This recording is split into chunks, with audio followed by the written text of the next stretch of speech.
এই দাবদাহের মধ্যে রিলস বানাতে গিয়ে মৃত্যু হলো এক কিশোরীর। ঘটনাটি ঘটেছে সোনারপুরের রাধা গোবিন্দ পল্লীতে। মৃতা নাম আলপনা মণ্ডল। এই রোদের মধ্যে রিলস বানানোর সময় আচমকা মাথা ঘুরে পড়ে যায়। স্থানীয় একজন তাকে সাথে সাথেই সোনারপুর গ্রামীণ হাসপাতালে নিয়ে যায়। সেখানে নিয়ে যাওয়া হলে চিকিৎসকেরা তাকে মৃত বলে ঘোষণা করে। খবর পেয়ে হাসপাতালে যায় সোনারপুর থানার পুলিশ। এই ঘটনায় অস্বাভাবিক মৃত্যুর মামলা রুজু করেছে পুলিশ।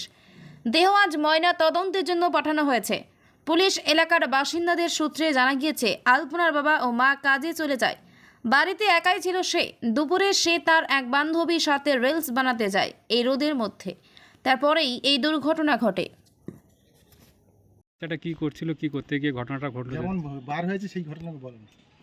বাচ্চাটা 3:30 সময় বেরিয়েছে ঘর থেকে। হ্যাঁ, 3:30 সময় বেরিয়েছে। ও আবার টিকটক করে বাইরে। ওইদিকে টিকটক করতে যে ওর হঠাৎ করে মানে মাথা ঘুরে পড়ে গেছে। তারপরে কি হলো, কি শুনলেন?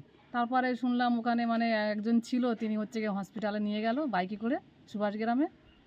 ওইখানটায় যে অক্সিজেন দেওয়া হয়েছিল, দিদি তার কিছুক্ষণ পরে মারা গেছে।